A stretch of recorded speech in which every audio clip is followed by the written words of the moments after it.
Sözümüz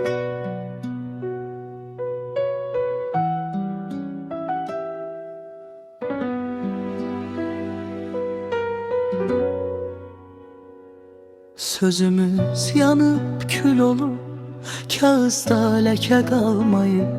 Diller yorulup yalvarmaktan, qəlbimiz səsə dalmayı.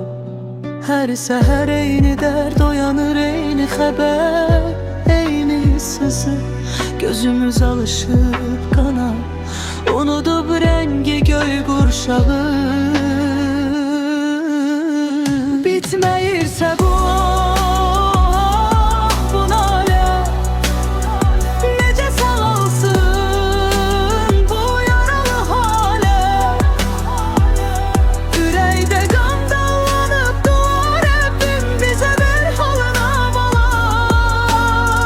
Bitməyirsə bu ah, bu nalə, yolunu azıb insəm eralı dalə.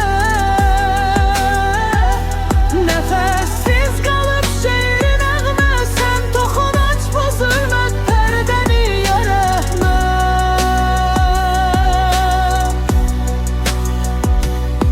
Körpələr yuxusuz gecədə qorxunu əzbər deyirlər. Xəritə üstündə cizgilərlə ümid axtarıb gedirlər. Qurbanlar qurban üstündə, adlar siyahə içində itir. Bir ana susub divar kimi, dua gözündə daş kəsilir. Bitməyirsə bu